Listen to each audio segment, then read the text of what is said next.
Hello friend and welcome to Strange New Borgcast 3.5 with Peter, Anne-Marie, Delilah and Fizz tonight. For some reason we're joined by both the dogs. And Fizz has a horrible habit of just digging up the chair, so if you hear some strange noises it may well be her, or it may be me sniffling because I've just come back from a few days away and my cat allergy has just kicked in a big time, so you'll have to excuse the occasional sniffling, I'm afraid. Anyway. Previously on Star Trek Strange New Worlds. We covered a space adventure hour, and we heard this from Jeffrey Markheimer. I'm pretty sure the Lee Woods character's interest in westerns was a reference to DeForest Kelley's own fondness for the genre. He's most well known for Star Trek, but he played many roles in both TV and movie westerns. Okay. Yes, that does kind of explain that one. Yep, does. Thank you. But as per usual, with Strange New Worlds, we have rather a change of tone for tonight's episode, which is Through the Lens of Time. Yes. Junior Medical Officer's Log, Stardate 2184.4. Reporting from the USS Enterprise. Enterprise. I will never get tired of saying that. The last 6 months stationed here have been awesome. Today started out like any other day here, me working in sick bay. But after today, I know my life is never going to be the same again. You have Junior Medical Officer's Log. So he's Guillermo Gamble? No, he's Dana Gamble. Well, he's Gamble anyway. And it's his Medical Officer's Log. Doesn't particularly say anything interesting, but it's nice that he gets one. Oh, it does finish with this. It's going to be the best day ever. And you think, oh, really? Yeah. Really? Yeah. Might just as well have finished with I'm one day off retirement. Yeah, exactly. Corby is researching old medical technology. Oh, good. We've got Timu Colin Farrell again. Yeah. Fecking shave, you scruffy urchin. And then Gamble is geeking out about this. He's clearly really interested. He's apparently requested away team assignment 6 times, and now he gets to go. Yeah, that's because Mbenga's plot armour prevents him from going on this away mission. I mean, he may as well have handed Dana a red shirt, basically. Yeah. And then you've got the briefing, and Mr. Ortegas, whose first name I never remember. Beto. I don't think it's very often, not very often used, to be honest. But no, he's recording a documentary as part of the Federation's centenary celebrations, and he's been given full security access. And Pelia is there. Nice to see her for a change. Yeah, well, you being your lazy thing. I don't know. And they want to go and have a look at this particular place where they think there's tech hiding beneath the ground, hiding somewhere. But in order to access it, they need a starship, and it's a planet that isn't part of the Federation. Not hostile, just not part of the Federation and doesn't really want to be bothered. Yeah, can't be arsed with the Federation. Yeah, then you've got more Spock Chapel awkwardness we could do without. And then they're using deflector beams to reveal the structure beneath the ground, and it's some kind of city temple thing. I mean, it's a really big thing. And then you get what's clearly a Jaws reference. We're going to need a bigger landing party. Yes. So they're filming in a quarry, which makes it feel very Doctor Who. Yeah. But it's quite a neat way of using their location. Presumably most of that temple front isn't actually there. Yeah. It's a digital map, presumably over a smaller practical thing. It reminds me of Petra in Jordan, as featured in The Last Crusade. We're going to get a lot of Last Crusade references in this. It's not very subtle. Obviously, written by a Spielberg fan, given the Jaws reference as well. Yeah, I think so. Did you mention Nigel? We're only making plans for Nigel. Oh, it was not yet. Right. Well, he's the, because I didn't pick up his name until later on. He's a macaroon. Yeah, macaroon. Yeah, it's a macaroon. Which are sort of almondy coconut things, aren't they? Yeah, but he looks like a cross between a Cyberman and one of the Fenric, I think. I went for Bolian crossed with Stargate SG-1. Okay, yes, I can see that as well. Yeah, particularly there on the forehead. Yeah. He's played by Ish Morris. When finally we get to bring back Expanse Watch.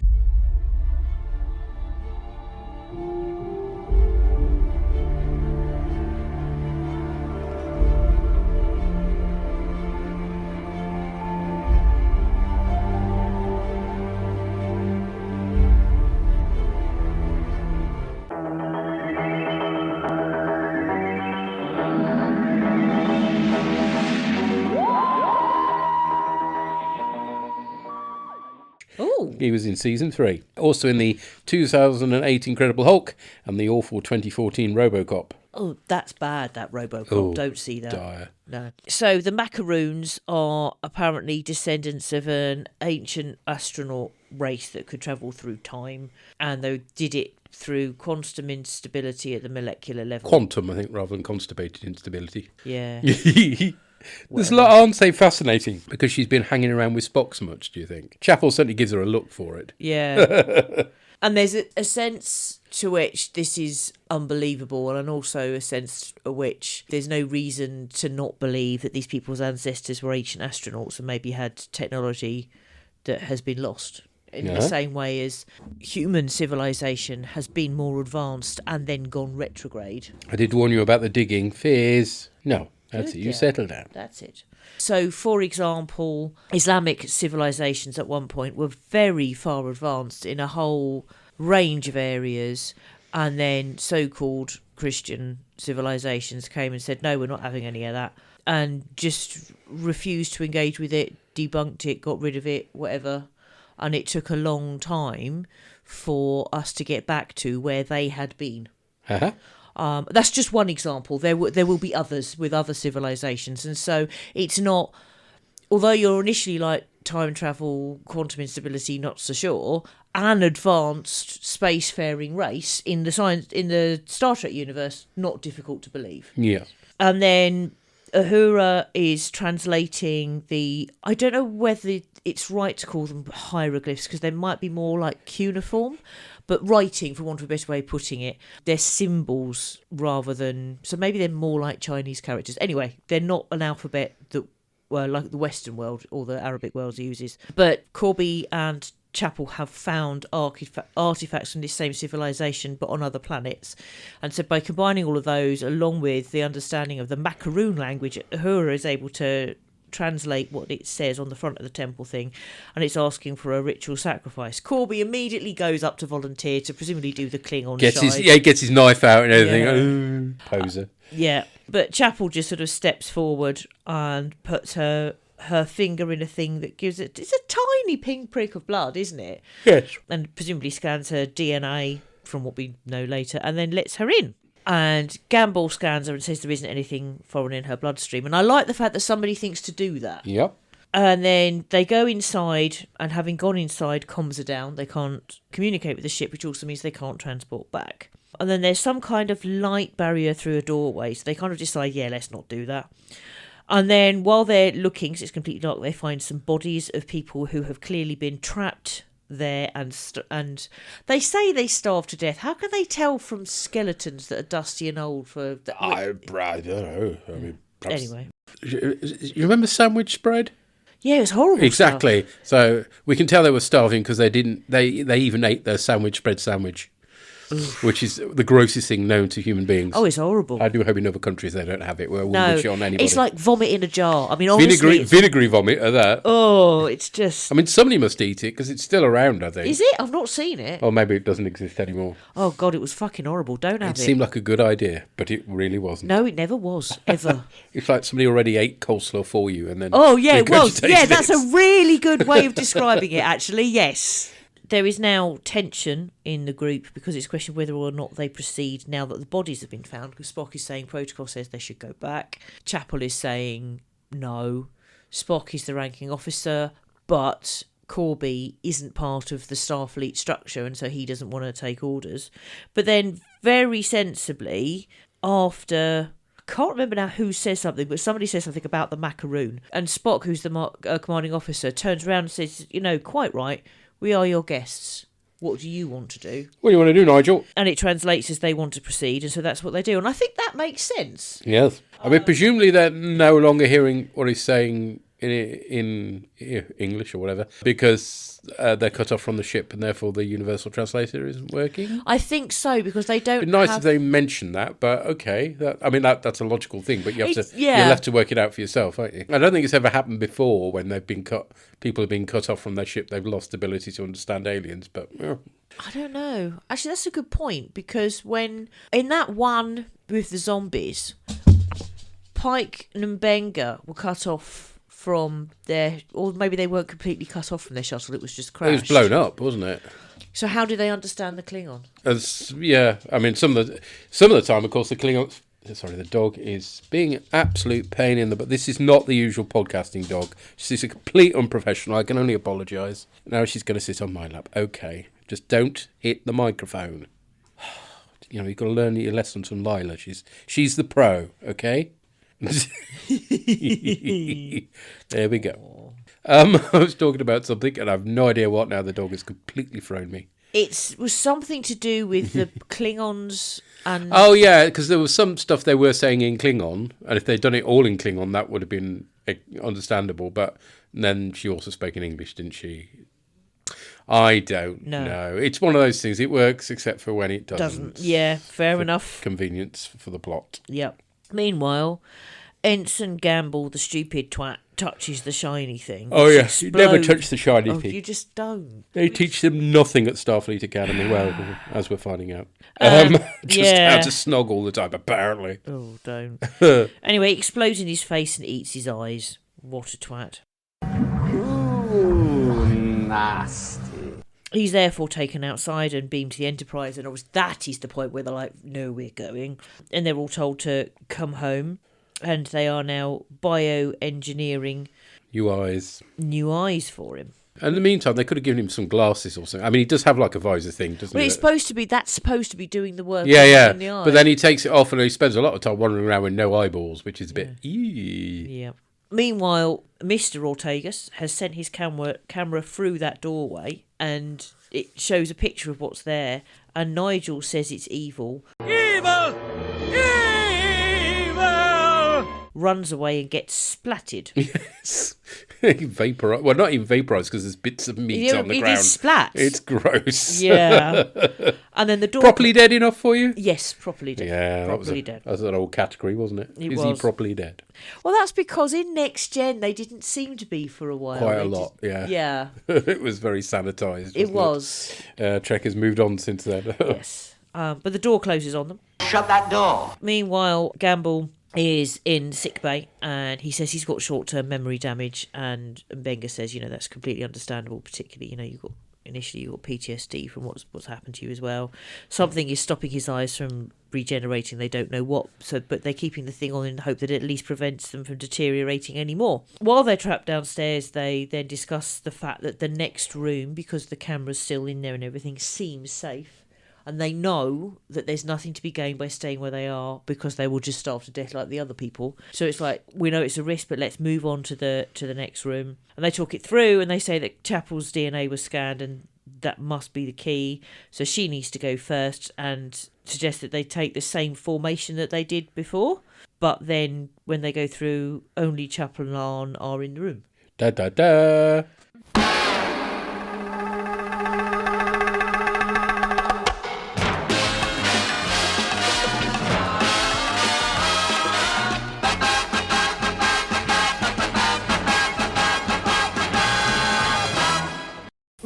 If you find your sandwiches are getting a bit rebellious, what they're probably after is a little something on top. They're after the crisp, tangy taste of Heinz sandwich spread. It livens up other fillings, or it's delicious on its own. So bring a little piece back with Heinz sandwich spread and top up a sandwich today. La'an and Chapel enter the chamber, which has moving walls and a glowy Art Deco piece in the middle. But as you pointed out, the others have disappeared. It's not a bad set, although, as with all these Strange New World designs, it's clearly a bit of a practical with the volume doing all the heavy lifting. Yeah, and there's one shot a bit later on where you can see the boom mic. Oh dear. Oh wow, you'll have to find that for me so I can put that on the Tumblrs and the Facebooks. La'an is able to hail Spock, who's with Corby Trouser Press in the original room. Corby Trouser Press. Did we call him that last time? I can't remember. We should have done, shouldn't we? Yeah. Oh, hello, Susan. A slight problem. I was a bit bored, so I dismantled my Corby trouser press. I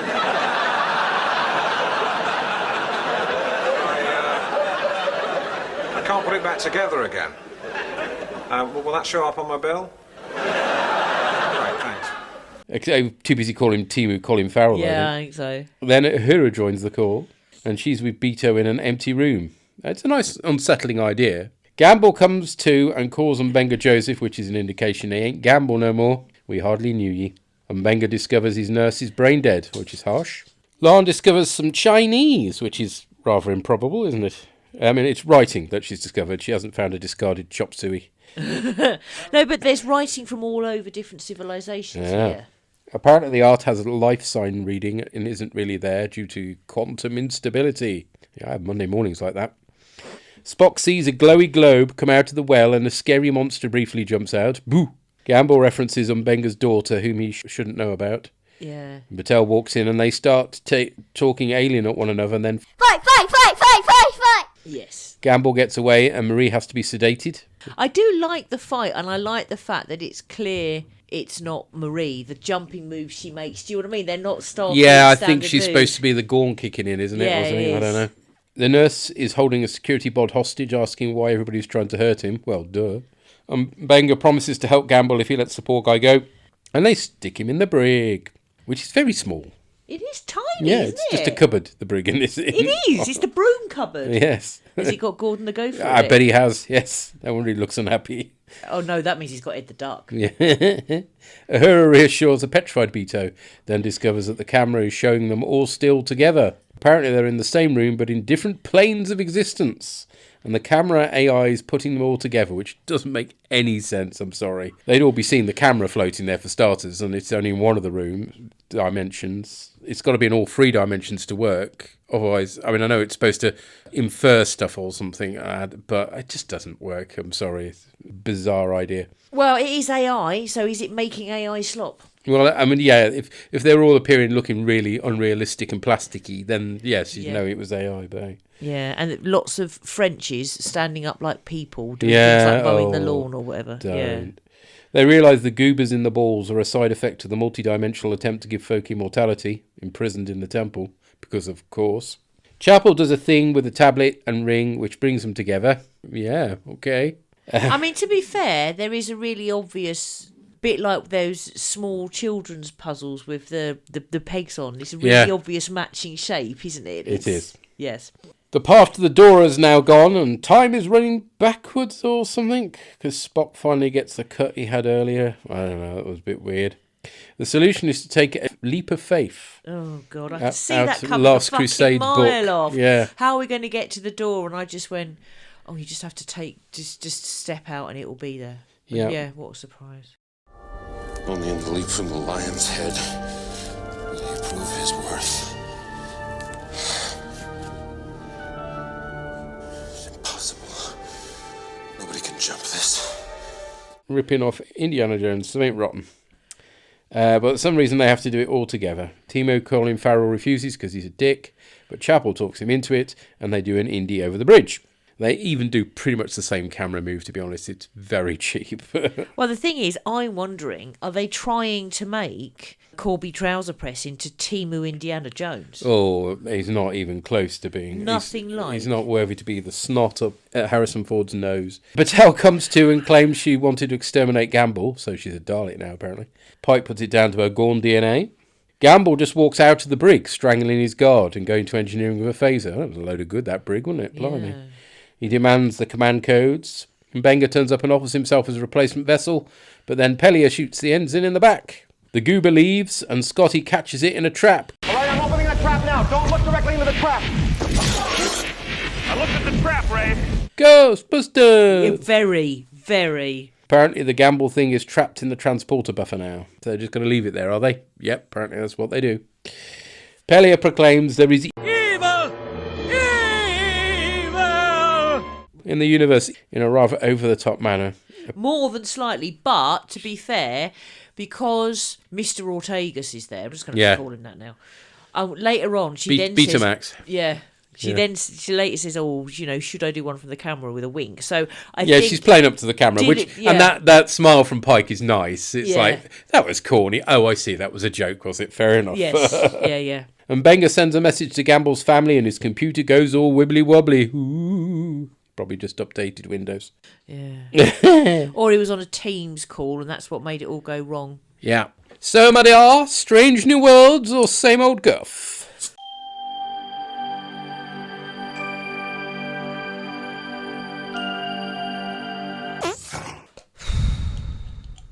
Well, it probably says something that I genuinely didn't remember this episode at all. Oh, yeah.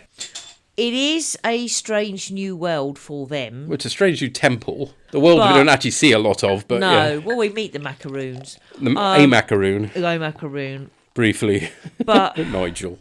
If they all got names like Nigel, I wouldn't know. Where's the whole... That's where Star Trek goes Kevin. these days. Because we've got Jade and the Peckham Klingon in Academy. Sorry, Dave. So I just...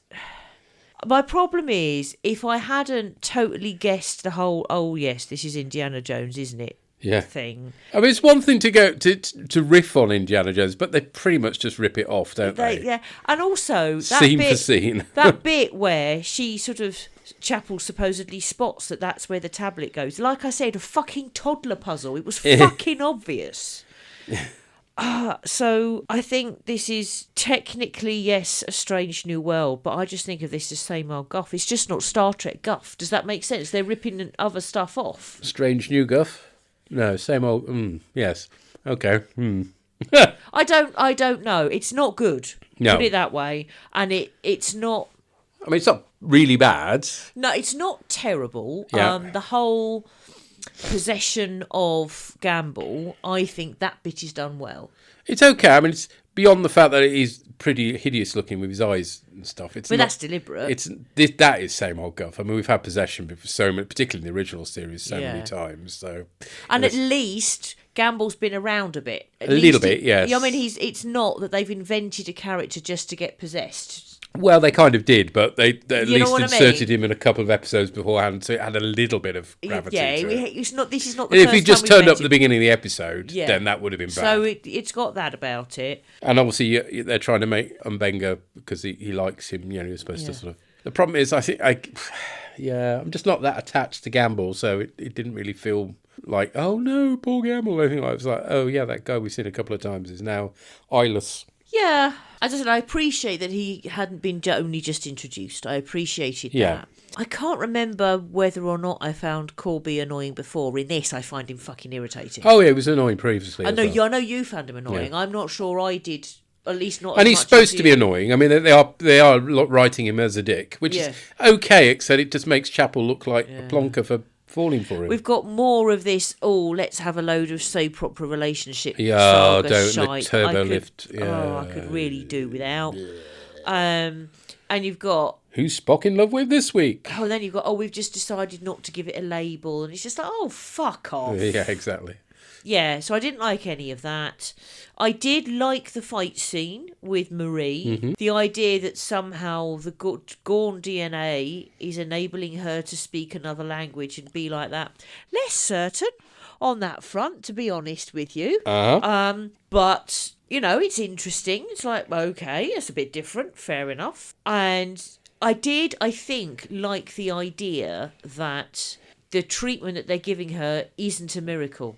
That, you know what I mean? They're discovering other things that are going wrong. So it's not just a quick, actually. Yeah, it's all sorted. Yes. Yeah. So that aspect I liked. So it's not without good parts, but I had genuinely completely forgotten that this episode existed at all, which isn't good. And also not good is how cross it made me. And as I said, at one point, you can see the boom mic.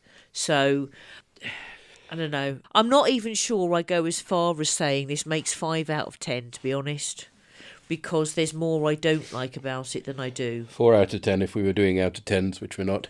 Well, I can't get your thing to work. My thing doesn't work for this. Those two categories are no use for this episode. No. But I have yet to think of a decent way of just variation. so for want of a better way of rating it, I'm going 4 out of 10. Yeah.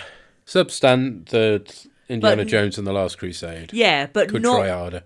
But not totally without merit. Yeah. At least they're riffing on a good film anyway. Yeah, and there are aspects of this that are good. Yeah. All right. Well, let's find out what other people thought then. We hear from Sampo and Yona. Hello. Hello. So we just watched Through the Lens of Time. What happened in it? To be honest, for the first 5 to 10 minutes, I thought that this is a really terrible episode. Stupid relationship stuff. And to top it all off, they've stepped like 5 meters into the building and they're like having an argument on, should we inform the ship that there might be danger here? The argument was so long that during that time someone could have just walked outside and called the Enterprise and said, hey, there's actually an issue here. But from the moment that the thing blew up in the poor boy's face, then the episode got a lot better. And in the end, I did like it.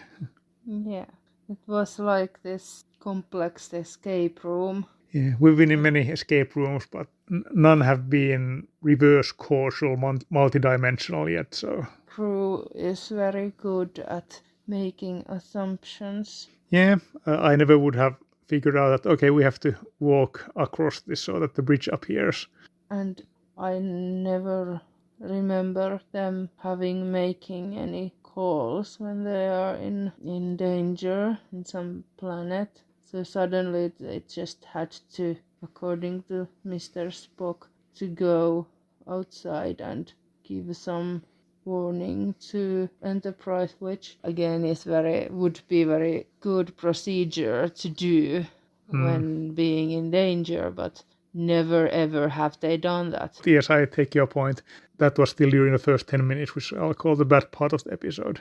Even though it did go a bit techno-babbly and I didn't completely follow along, I did like the interdimensional escape room. But I mean, the stuff on the ship was, I think, even more interesting. I mean, I can't remember the young boy's name, but I guess he was, from the beginning, he was the evil entity. He was just acting like the nurse. Because Mbenga saw that he had no brainwave activity. I mean, he was already dead back then. They just didn't know it. He was so excited to go to the mission. Yeah, poor boy. I mean, now I'm annoyed I can't remember his name. And they didn't explain it at all. I mean, I'm assuming they maybe explained it at some point. Why did Pike's girlfriend suddenly attack him? It was like... One of them is alien, another one is predator, of course. She's partly gone, so are they some sort of racial enemy or something? I don't know. Yeah, and the Star Trek is operating in a world where they're more enthusiastic about missions or some ancient artifacts than they are devastated when someone dies. Yeah, that's true. I mean, the alien guy died and none of them batted an eye. I mean, of course, they were in a crisis and they didn't know them very well, but still. No one even said, oh dear. No, there was nothing. They didn't even flinch. Why are they? Are they a little bit like, what's the word, like psychopath or what's this thing? Why do they not care? What's wrong with them? I go with the Team Gorn now. Yes, these psychopaths should all be exterminated. Maybe she's part Dalek or something. Exterminate.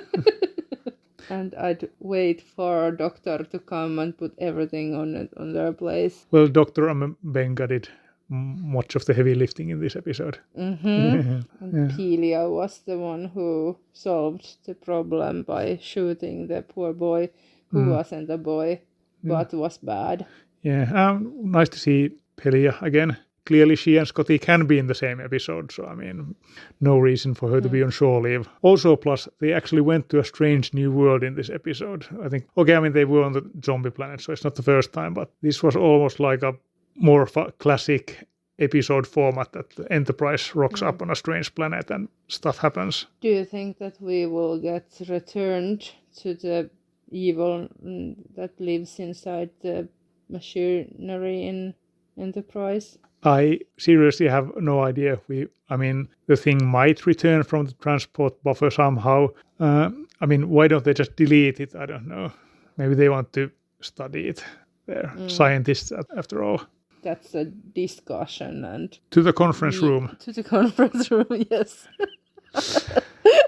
Yes. But okay, I think that's about it. So until next time. Bye-bye. Bye-bye. Bye-bye. That's a really good point. Nobody seems to care at all about Nigel. Poor Nigel. Oh. There's no more making plans for Nigel. No, definitely not. No. But you're right, what's wrong with them? They don't... Gits. They don't care at all. Yeah. And you're right, yes, when Mbenga says there's no brainwave, he is already dead. Yeah. He wasn't... Gamble never came back from the planet. He died when his eyes got et. Yeah, I think so. And in terms of them communicating with each other really regularly, don't remember that in another one, but that was a good idea. And don't remember them, having to check in because the mission's escalated. They don't do that. Bearing in mind, the original series chronologically follows after this. They don't do that, do they? Not much. It No. maybe happens occasionally, but I mean, it's usually the captain, Spock, and McCoy anyway. So Yeah. the sort of people they tell are already there. That's a good point. Whereas in this, they specifically say we need to speak to Pike about this. Fair enough. Sensibly, the captain is on the ship. Yeah, yeah. And yes, in terms of it being in the transport buffer, I think you're right, because Mbenga's looking at it in the transport buffer at the end, and then it glitches and all goes green and comes back again. So it still seems to be there, but I think you're right, they're studying it, and that's why they haven't deleted it. Maybe. Thank you. Thank you. Next up, we hear from the Llama God. Llama's dog's got a fixie shear, tree, yeah. I'll swallow your soul. Now, I'll start with a quote from Joe when we finished watching this episode, which was, well, there's an episode of Strange New Worlds Season 3 that didn't actually suck. It was actually okay. And that's mostly because the bar has been set so low for the season so far that it's not that difficult to actually be a semi-decent episode of Strange New Worlds. So, yeah, a bit of low praise there, but yes, it is definitely a slight upturn in quality. Now, this is an interesting episode because starting with episode 2, we had some daft comedy, then episode 3 was some horror, and then episode 4, back to some daft comedy. I mean, it wasn't great. And then we have horror here again, so they've got this interesting pattern going. Now, I know that they had these really big swings in season 1 and 2 from one genre and one style of episode to the other, but not quite as lurching as this, I don't think, anyway. And I don't know if it's working quite so well this time, maybe because it is just lurching so much, so dramatically all over the place, and also because the episodes just aren't very good, so it's not working quite so well. I guess the question is, whether they'll keep this pattern, and whether they keep going comedy, horror.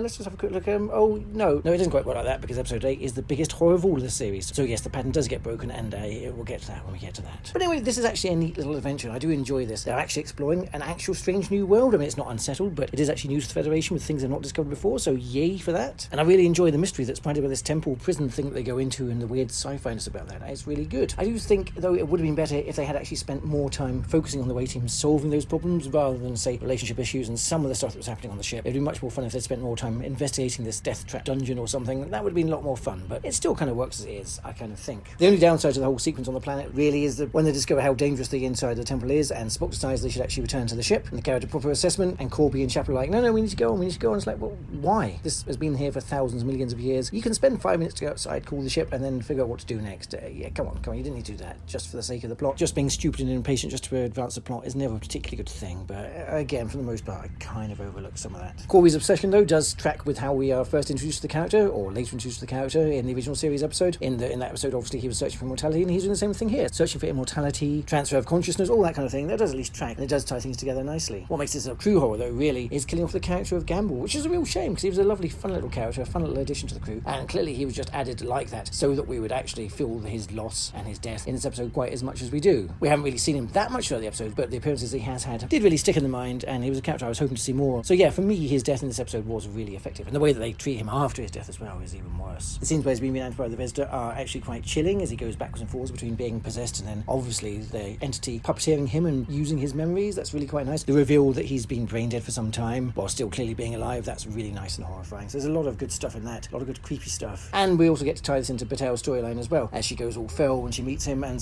they both speak weird languages, and then she goes and attacks him. And is this potentially pointing to the end of her evolution as being some sort of hybrid? The hybrid! And I do like, from this part of the plot, I do really like Pellia's monologue at the end, which seemed like a bit over the top and hokey. This isn't really Star Trek, and then you realise that she's actually playing for the cameras, and that makes it really funny, actually. I do quite like that. I guess the only thing that does me a little bit worried is that the static on the monitor at the end, when Scotty walks away from the engineering panel and it flickers a bit to suggest, there's some trouble coming from the Vesda. I hope that doesn't become a big overarching thing for the season. It's just a little tease that you kind of would get at the end of horror episodes. Just leave it. We don't need to follow up on this one. This was just a nice self-contained thing otherwise, I think. Generally, though, as a horror and a mystery, it's kind of effective. I liked it. I like the sci-fi elements to it, the fact that the superpositions in time, all the quantum fluctuations, and being in the same room whilst not being in the same room. I would love that stuff. I just wanted to see a bit more of that, really. And at least there wasn't too much dwelling on relationships between Spock and someone else this episode. We do get that bit at the beginning where Lan and Chapel discuss discuss Lan and Spock's relationship or whatever it is. Lan states that she doesn't want to make it weird. Sorry, too late. It's already way too weird. It's already become weird. Yeah, whatever. Followed up with a comment, we're all adults here. Are we? Are we really? I'm not sure based on what we've seen previously, but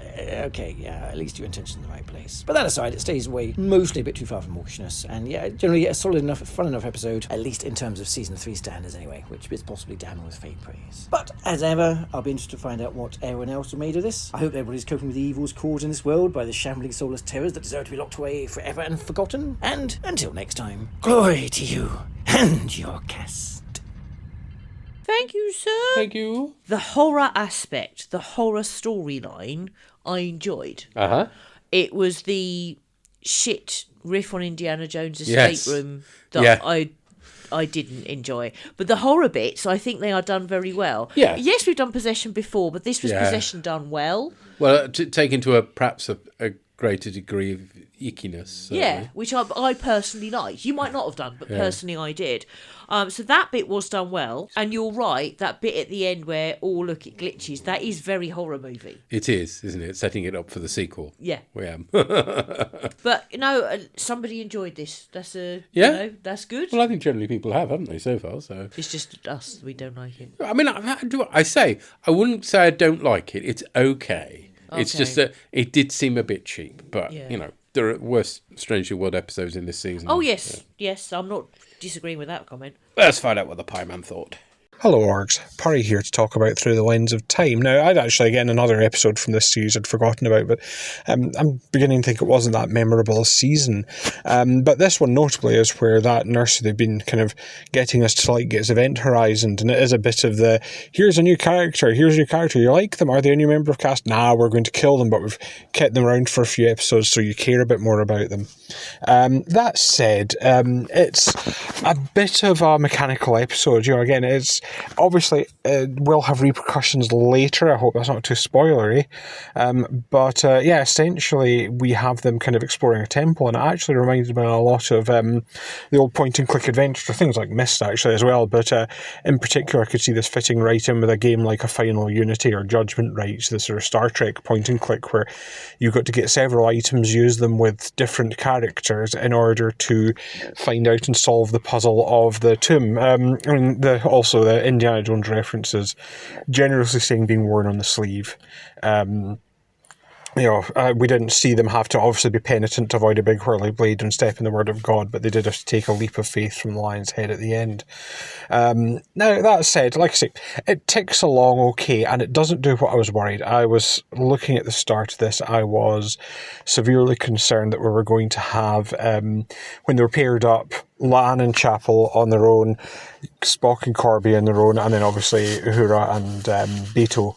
I was worried that we were going to get with the Lan, Corby, Chapel, Spock thing, we were going to get a sort of jealousy with prior partners, and I'm actually really glad they didn't go down that route. We had some awkwardness right at the start with Lan and Chapel, but once they were actually on the job, they were actually all being pretty damn professional. We did get a bit more Corby background, notably his sort of interest in immortality, and that does sort of tie into What Are Little Girls Made Of, where basically the robot body he makes himself is for immortality. So it's nice that they kind of built on that a bit as part of his character and sort of an informing part of why he likes archaeology. Now, that said, the archaeology was a bit crap. Mainly, I do know from sort of reading and listening to things about archaeology, they don't like disturbing stuff. So going into the bag of a desiccated corpse, regardless of whether it was a grave robber or not, and pulling stuff out to look at it is really a bit of a no-no until you know what you're doing. And yes, pulling weird devices out and staring at them, our nurse character wasn't particularly sensible and probably should have been told not to touch anything. And when he started touching stuff, if someone go, "Oi, I mean it, don't touch anything." But that sort of thing gets you Event Horizon. His scenes were suitably creepy, and it was interesting. You weren't quite sure first time round whether he was still there or whether it was just sort of the thing meat puppeting him. And yeah, I think the only thing is, while I found Pelia's sort of doing the bits dramatically for the camera, about the evil forces. I thought it kind of undermined it a bit. Just occasionally, for all that she could be a fun character, I think to let her have occasional serious bits wouldn't be out of the question. But like I say, overall, it's not an offensive episode. We've got one of those coming. But it wasn't particularly great. I almost felt it was like mechanical. It was like we're putting stuff in place for later. So, like I say, that's why I've not got much to say about it. It was pretty much puzzle solving and finding an ancient evil lurking in a sort of old tomb. So yeah, all that remains me to say is do keep up the good work. I always look forward to the podcast and I hope to be back in the next one. But until then, bye for now. Bye. Laan does actually give specific instructions to everybody not to touch anything. Yeah, and that gets ignored because they're idiots. Yes, so crap archaeology, definitely. Yeah, yes. And Event Horizon, yes, definitely. Yes, he goes all Sam Neill, doesn't he? Yeah. And not offensive, but not great. I think that's a good description. Yeah, that's a fair assessment of it all. And it is good that Corby's interest in immortality tracks. Yeah, I guess. But I mean, nothing else matches. I mean, he's nothing like the one in the original series, is he? Really, no. I mean, it's an odd choice of casting. I don't. Back in the day, they would have chosen an actor that could have easily been a younger version of the older actor that we saw later, but they just don't seem to care in Strange New Worlds for some reason. Yeah, weird. Very weird. Well, next time we shall be covering on Wednesday the 23rd, the Sehlat Who Ate His Tail. So possibly some animated series references here. Yeah. And on Wednesday the 18th, we'll be covering Babylon 5's A Voice in the Wilderness Part 2. Yeah, that shouldn't be a surprise to anybody, given that we covered Part 1 last time. Yeah. But that's us finished on Strange New Worlds for this week. We shall do a bit of Starfleet Academy if you want to stick around for that.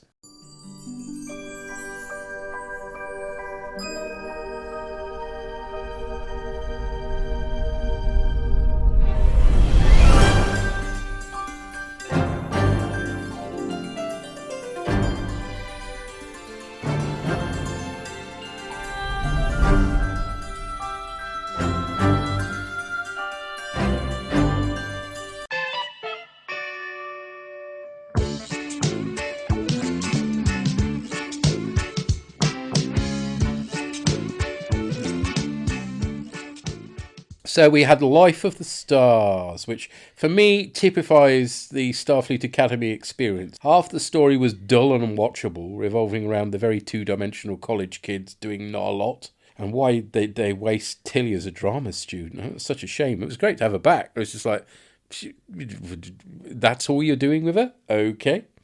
And the other half involving the most interesting characters. Shame they cheaped out and just reused the Academy sets for when they arrived on Sam's homeworld. Yeah. But Picardo, wow. I mean, that's what makes this episode. Proving once again he's galaxies above much of the Trek has given him to work with over the years. Turn the series over to Picardo and Carice Brooks. That's what I say. That's the series I want to watch. Yeah. And it made you cry again. Yes, it did. So I think we've possibly moved another pace towards covering it. Possibly. Oh, it depends how the conclusion turns out. Yes. But yes, it did make me cry. Part 1 of which, 300th Night, was, I think, where the money went for this series. Yeah. Suddenly we're in space. I even liked Ensign Honkerchunk in this one. So yet again, we have a big ship that usually needs loads of crews suddenly being flown by three, which you know is a peeve of mine. They should have taken the captain's yacht. That would have been far more. I'm sure this ship has a captain's yacht. I wouldn't know. But it was a promising setup, which so often is the case with two-parters. Quite often, unfortunately, the second part is not as good. And of course, it coming at the end of the series, maybe even a part 2 that then leads on to a part 3 at the beginning of the next, because they've already filmed, I think, the next series. So yeah, I don't know. It depends what the cliffhanger is. Yeah, if they do a end of season cliffhanger. If it is, if you see what I mean, it depends what it is as to whether I'll be pissed off or not, because I don't mind a cliffhanger that puts some characters in peril, say, but end of the entire universe really fucks me off. Oh, I hope they don't go down that route. So if they go down that route, I will be really. I mean, pissed it's off. nice they haven't been obviously setting anything like that up. So hopefully that's a step away from Discovery, isn't it? So hopefully, but that's one of the things I'm afraid that does worry me that they might do. If they don't do it, that's in and of itself is a good thing. Yeah. Because I hate that. But if they do manage to make the landing, then I think we will be covering this. Yeah. Because that would make it a reasonable number of episodes. Yeah. Including 2 really Really certainly 1.5 really good ones in Yeah. terms of that, and some okay ones. And then some that we'll just have a jolly good rant at, basically. But, And whereas from my point of view, there's more good ones there. Just about, yeah. That will mean I'll have to sit through the whole of that one episode. I only did 10 minutes of that. Well, I only did 10 minutes of it as well. Yeah. So, we both will. But yeah, from my point of view, there is more good than you think is good. But I don't like an episode you hate. It's just that I like more some of the ones that for you are just okay. Yeah. So we're not wildly differing, but it's fair to say that I am overall preferring the series to you. You are less irked than me. Yeah. Fair to say. Yeah. Anyway, we shall see. We'll let you know, obviously, what we thought, just generally what we thought of the last episode once we've seen it. And we'll then let you know whether we'll be or not we'll be covering the series. I guess possibly as soon as we've finished the season of Strange New Worlds, unless we want to squeeze in. Season 2 of the animated series isn't very long. I would rather give it some time. Yeah. I would rather finish the animated series. Yeah. And then if we're going to cover Academy, that's what we do after that. Okay. Jolly good. Until next time, we're speaking into your ears. Take care. Cheery bye. Bye.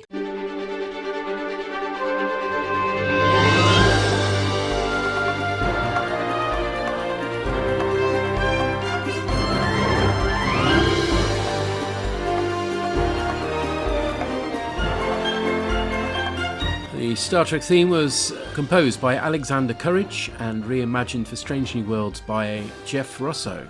Any music used in this podcast is for illustrative purposes only, and no copyright infringement is intended. Find our website at borgcast.libsyn.com. We have a Facebook group, which you're welcome to join. Send emails or MP3s to borgcast@gmail.com. Find us on Blue Sky at broadcastammo.bsky.social and revorg.bsky.social.